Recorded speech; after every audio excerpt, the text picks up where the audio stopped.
afternoon, everybody. Can you hear me okay? Yes. Awesome. Well, thank you all for joining us today for the third installment of The Forum. My name is Mary Wallace, and I am the Life Enrichment Coordinator here for Friends Homes Guilford. The Forum is a place where we invite Friends Homes residents to dive into the niches of our neighbors.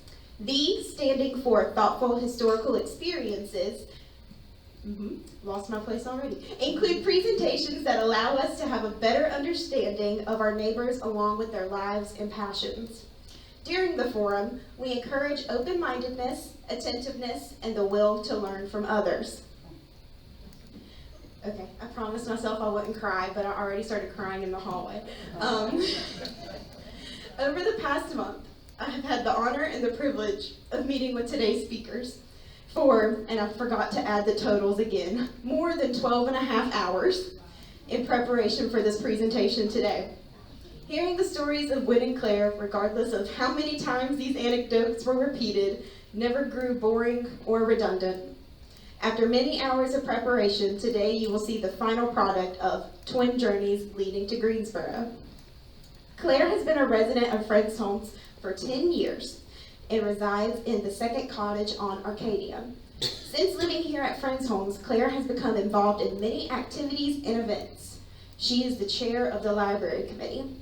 Wyn, having been employed here at Friends Homes for 24 years, may feel as though she has been living here for more than 3. Since she began residing at Friends Homes, she has become co-chair of the activities committee and has recently began teaching an arthritis aquatics pool class in the new wellness center. Before we continue today's session, there is one more very important element that needs introducing: a world map. During the presentation, this map will act as our visual guide for Wyn and Claire's travels. While the map key on the top right will always be present, here's the audible breakdown. Anytime you see a blue object on the map, other than the obvious bodies of water, that indicates Claire's travels.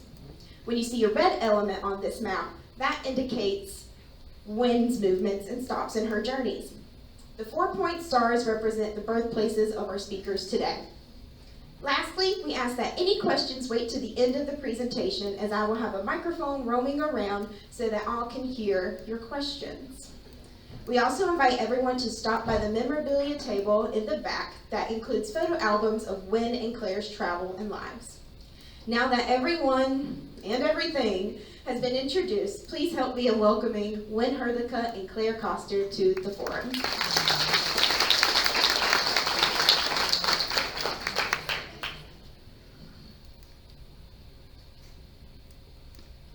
In the year 1913, my father, Eleazar Eddie Koster, left Holland as a Morse code operator for the Dutch government to the island of Java in the Dutch East Indies. After his tour was over, he got a job in private industry. In 1930, my mother, Jente Julia Stein, went from Hungary to Java for reasons that will be forever shrouded in mystery. She met my father through mutual Hungarian friends, and they were married in March of 1930, and I was born in Surabaya in January of 1932. Okay. Birth certificates?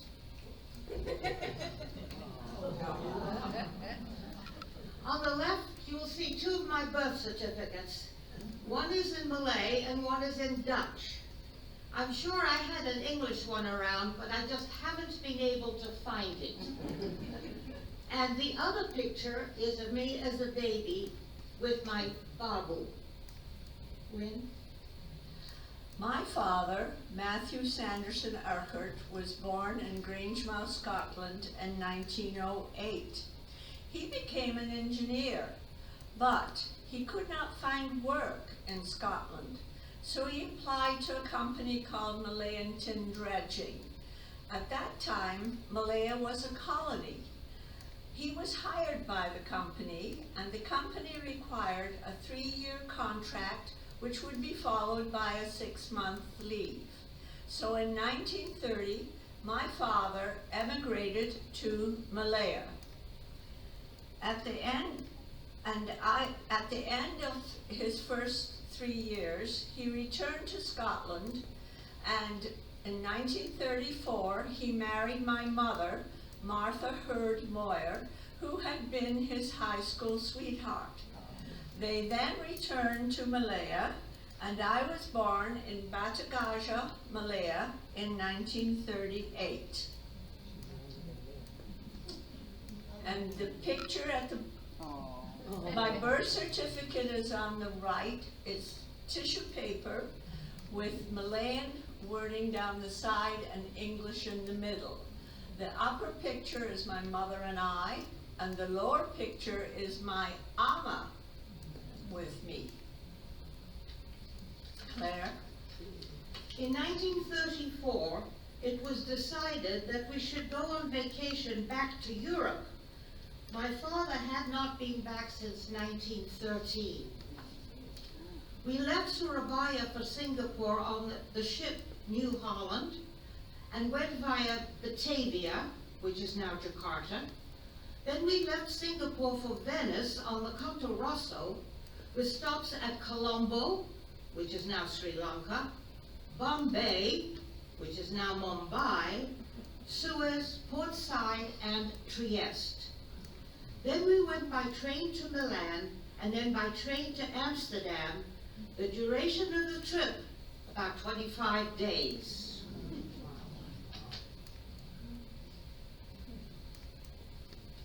And there's my first passport picture. While in Holland, my father learned that he had been laid off from his job.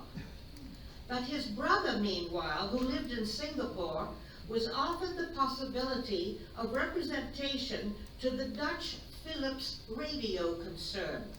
He wrote to my father and suggested they set up a business together. And while that was going on, that's a picture of me in Holland with the boat. My father agreed, so in February of 1936, we sailed to Singapore. The business, Koster Company, was set up and flourished. And that's a photo of me with my mother in Singapore.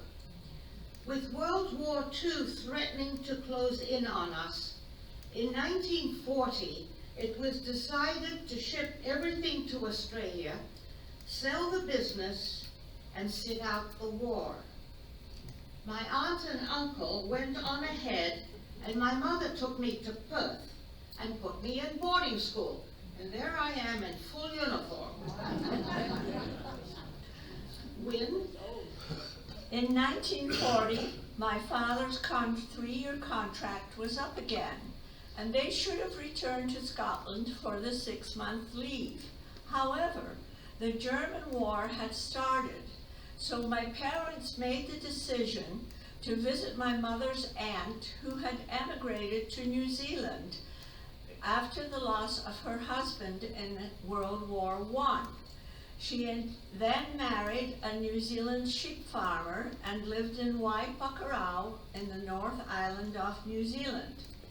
So my father and mother and I flew from Singapore to Port Darwin in Northern Australia, down to Sydney, and then we stayed on Bondi Beach for 6 weeks. We went to New Zealand then. I have no clue how we went to New Zealand, but we did get there. Claire? My mother went back to Singapore to get my father, who was procrastinating, and they left Singapore by plane, deciding, foolishly as it turned out, to make a stopover in Java, and were caught there, and were both put in separate internment camps. Before leaving Singapore, my parents had seen to all our household goods being packed and shipped. However, they never arrived since the ship was torpedoed. A telegram had been sent to the headmistress of my school, naming her as my guardian. This was done to prevent my living with my mentally ill aunt and my uncle. However, the telegram never arrived, and my uncle claimed me as his responsibility. So I flew from Perth to Melbourne, where I was met by my aunt, and we went by train to Orange, a beautiful little place in the mountains of New South Wales. Wyn? We stayed on the sheep farm for the 6-month length of my father's leave, but at the end of 6 months, my father decided he would go back to his job in Malaya. However, he did not like the way things looked with the Japanese, so he made the decision to leave my mother and I in New Zealand on the sheep farm. My mother helped with the farm work because all the New Zealand young men were off fighting the war. So she had to milk cows and all the rest of the stuff that goes on in a farm. And then in 1942, I'm sorry I missed a bit. My father went back to Malaya and he joined the Royal Engineers and was immediately captured and became a Japanese prisoner of war. And on the right-hand side, you will see the official notice that my grandmother in Scotland, his mother, received in May in 1942, saying officially that he was a Japanese prisoner of war. This was sent to his mother rather than to his wife in New Zealand because she was not in Great Britain at the time. Claire? Yeah. Now we skip to the end of World War II. My parents survived and came to Australia in January of 1946, and we were reunited. My parents returned to Singapore, and I go back to Perth, to my original school. In December of 1948, after finishing high school, or the equivalent thereof, I go back to Singapore and decided my future lay in secretarial work, choices I did not have. I went to the YMCA and learned shorthand and typing, and got a job with an English import-export company, and later with a Dutch company. I got my first job without getting any training of anything. You might say I learned on the job. And there's a story here I'm going to interrupt with because it was felt it would be interesting. And this is jade from a Chinese cemetery in 1953. Across the road from where we lived at 318 Orchard Road in Singapore, there was an old Chinese cemetery. Singapore was really beginning to develop, and the government wanted to have that land to build on. The Chinese community, however, objected to the remains of their ancestors being disturbed. In order to get a more personal response, a call went out to family members of those buried to come forward. Not one person responded. It has to be remembered that life expectancy at that time in the tropics was not very high. And since the vast majority of the people were illiterate, one wonders whether the word really did get around. Anyhow, Chinese laborers, who we used to call coolies, were hired to dig up remains and put them in urns, which would then be buried elsewhere. These men were not given a salary, but were allowed to keep anything of value they dug up. Chinese women used to be buried with their jewelry and were always very fond of jade, so it was felt that these men would get something out of it. We had working for us and living with us a Chinese ama, a young woman not more than 4 feet tall and probably not weighing more than 80 pounds soaking wet. She was illiterate, but smart as a whip. As soon as she heard what was going on across the street, she scooted over there and spoke to the men.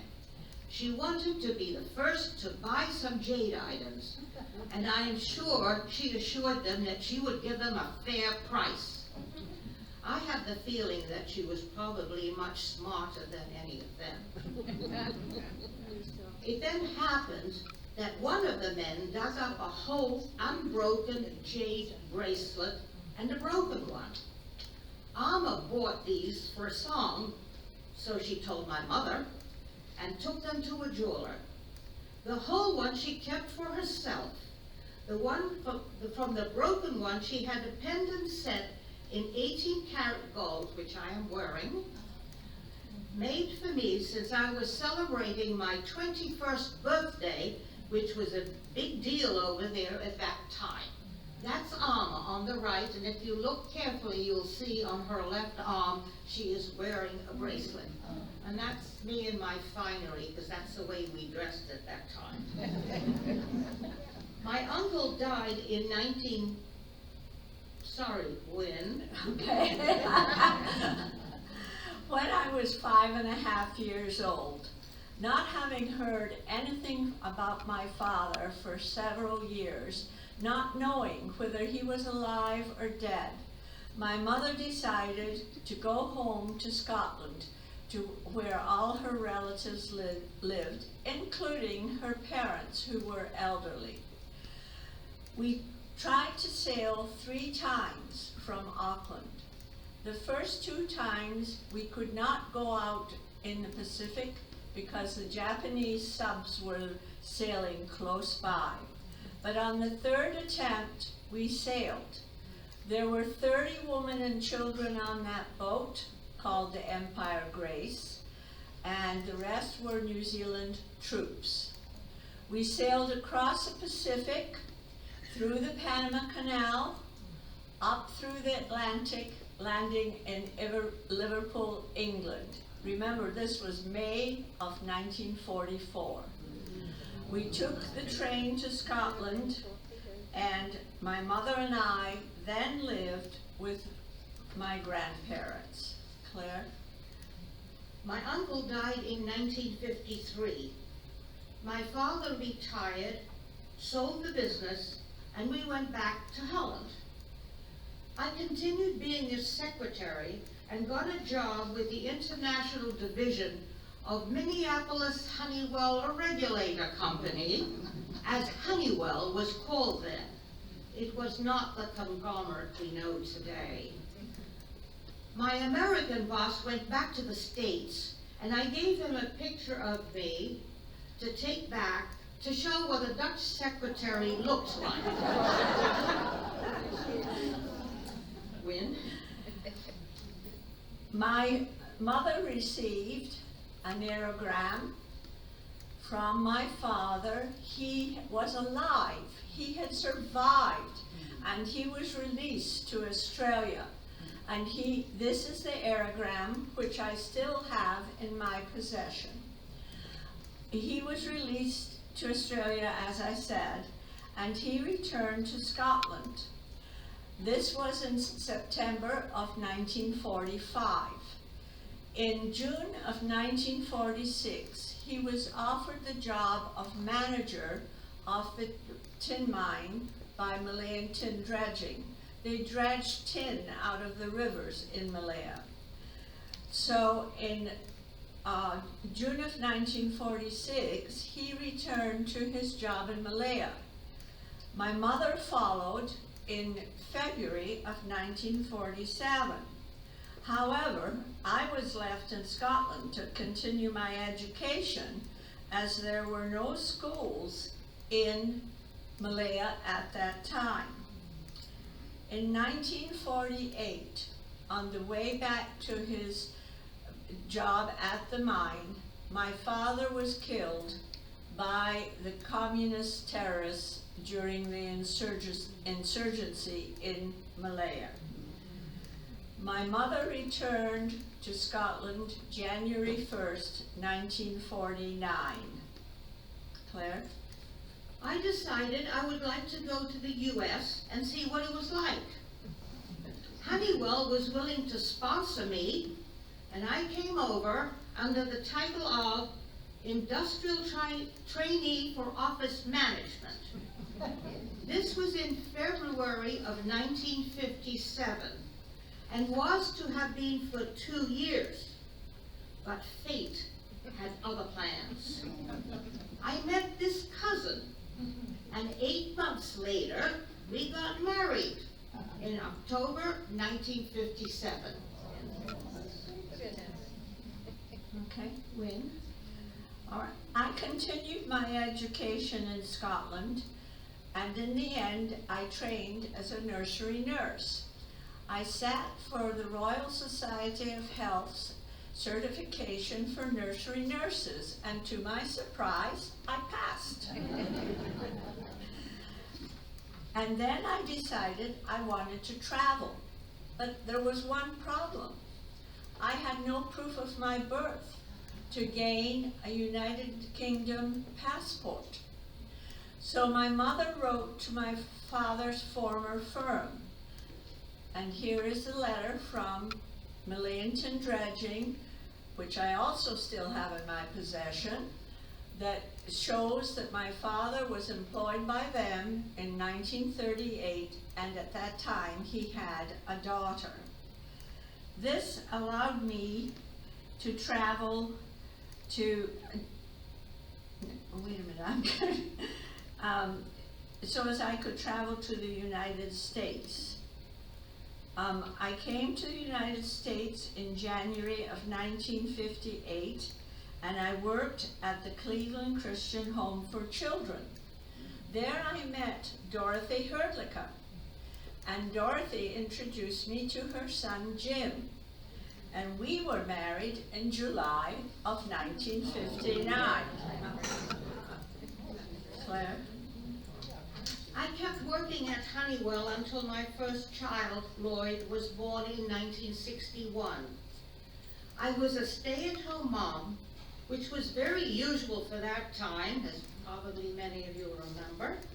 However, I took in part-time work, typing, this was before computers, Dutch to English translations, lesson plans for a 4th grade teacher, which I hated doing, but it paid well, among other things. I was blessed with 2 more children, in 1964 a girl, Esther, and another girl, Christine, in 1970. I became a school secretary in 1976 and worked until 1997 in a public elementary school in Brooklyn. During this time, we went to Europe a number of times, mostly with our children, and on more than a few cruises on the Holland-America line. Wyn? Jim and I were blessed with 3 bouncing baby boys.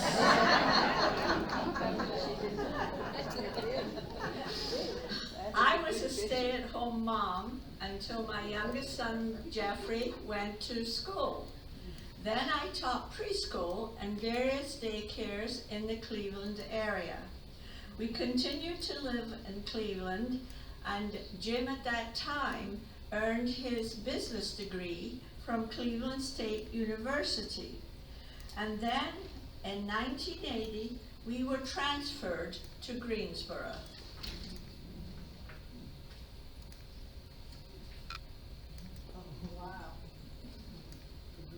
Claire? Your work. Oh, sorry. She can read it, I can't. Okay. I got a job, I was fortunate enough to get a job at Friends Homes Guilford. This was in April of 1981. I worked here for nearly 24 years. When I retired in 2004, Jim and I traveled a great deal. Claire? I think you left something out. What did I leave out? I don't know, traveling. Go ahead. I think probably she's talking about the fact that I said that we took at least two wonderful trips.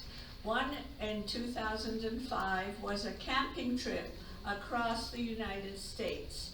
We visited many, many national parks. We were gone 3 months with a minivan and a tent. And we traveled over 12,000 miles. During that time, Jeff and Robin flew out to Las Vegas, and we put our camping gear in storage, and we took off in the minivan with my two grandsons, and we visited Zion and Bryce. Back on the table back there, there's a book of that trip. The other trip I was able to take was in 2006 to Malaysia. Now, Claire. And since then, in 2013, I went back to Singapore with a daughter and a friend for the first time since 1954. It had changed completely, other than the weather, which was still hot and wet or hot and wetter. However, now having air conditioning meant a completely different lifestyle is possible. The dinky little street we lived on, Orchard Road, that flooded regularly when it was high tide during the monsoon season, now rivals Rodeo Drive with high-end department stores. I have an album of photographs in the back showing before and after. The sidewalks are pristine. Not a blob of betel nut spit anywhere. The betel nut, purported to be an aphrodisiac, was very popular with the Indian population. It created a lot of saliva, which would be spat out, and resulted in blobs of red goo that looked like blood all over the sidewalks. There is an ultra-modern subway system, not a trishaw in sight. The trishaw was, after World War II time, a modern version of a rickshaw, which has now become what is better known as a tuk-tuk. The driver sits on a motorcycle. I also went back to visit the Singapore Swimming Club. There's my membership card from, I think, 1950, where I had been a member at a time when it was all white. It is now truly integrated. We were shown around and saw some of the original wooden carved doors. As well, we observed what building dikes can do. The ocean, which was previously next door, is now many blocks of houses away. From being part of a third world place, Singapore now rivals any modern city. In 2010, Henry and I, with daughter Christine acting as chaperone, took 3 of our 4 grandsons to Holland to show them around. We stayed in Amsterdam, which is where my father grew up and where I lived before coming to the United States. And the picture on the left is the 3 grandsons in front of the house that my parents owned in Amsterdam and where I lived before I came to the United States. We took tram and train rides and canal boat rides, went to the Anne Frank House, Madurodam, which is a miniature city near The Hague, which in Dutch is called Den Haag, but the true name is Schravenhagen. The Dutch like a lot of throat clearing. We went to the Zuiderzee Museum, The Zuiderzee was a sea that was enclosed and is now a freshwater lake. We went to Alkmaar, which is the cheese town where all the pictures of Dutch cheeses are taken. We got to hear a concert at the well-known Concertgebouw. While in Holland, we celebrated the 10th birthday of our youngest grandson, Thomas. We had a birthday party in a special tea room and went to a very old Dutch restaurant for dinner where the waitstaff sang Happy Birthday in English. And I also have an album of that trip in the back. Yeah. As I mentioned before, in 2006, Jim and I were lucky enough to travel to Malaysia, as it now is called. We were picked up by a wonderful driver. I desperately wanted to see where I was born. He picked us up in Penang, which is an island off the coast of Malaya in the Malacca Straits. We drove south through Ipoh and finally coming to Batu Gajah. And there we found the hospital where I was born. That hospital had survived during World War II, the communist insurgency, and nothing had changed except the windows. My driver was insistent in finding my father's grave. I had absolutely no clue where my father was buried. Not even did I know if it was in Batu Gajah. He talked to some ladies who were selling flowers in a churchyard, and they told him to go down this road where there was an Anglican cemetery. We went down the road. The gates were closed, but they weren't locked.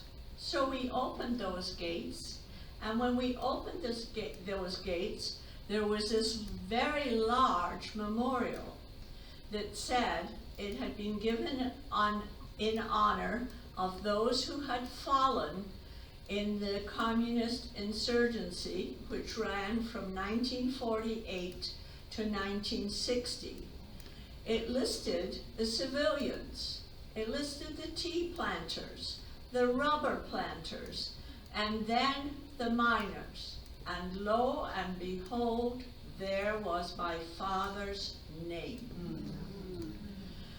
So we went into the cemetery and walked down by the graves, and Jim said to me, "This is chronological, Wyn." And we went along. I knew when he'd been killed, I told you that. And there we found his grave. It was the charming little cemetery that was, if you can say that about a cemetery, and it was beautifully cared for. So you can imagine the emotions I went through at that time. Another trip we took was in 2017.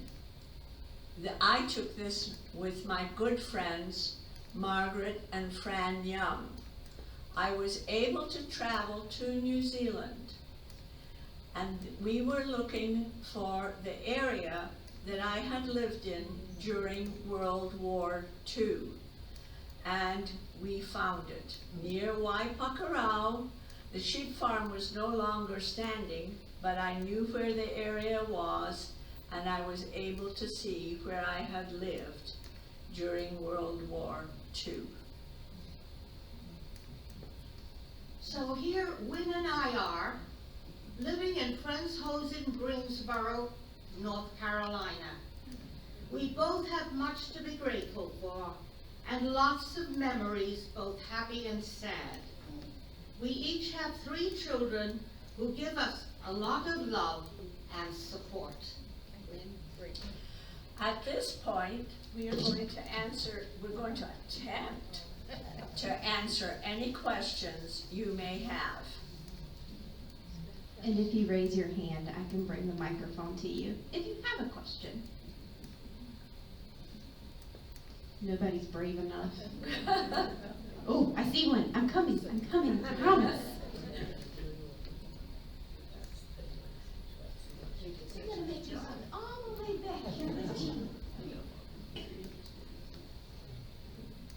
Wyn, did you say your mother's name was Martha Moyer?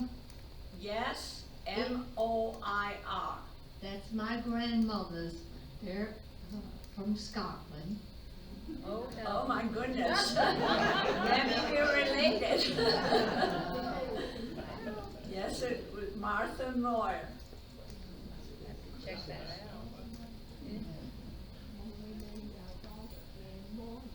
She said, and she named their daughter Ann Moyer, so it's still running through the family.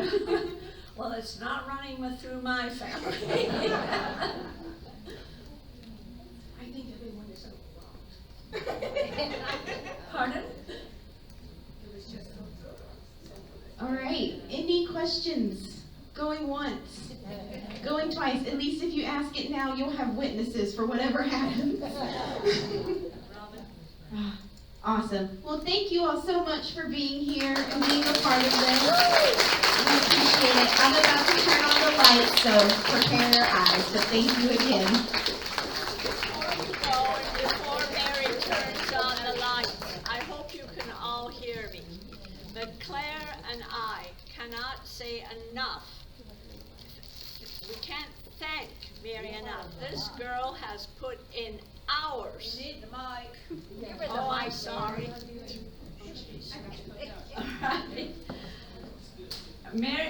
Claire and I cannot thank Mary enough for the hours she has put into this presentation. I think Claire is a little bit techie. I'm absolutely lost. But Mary sat and she put those pictures in line with our conversations. And she, as far as I'm concerned, did a marvelous job, and Claire and I want to thank her so much.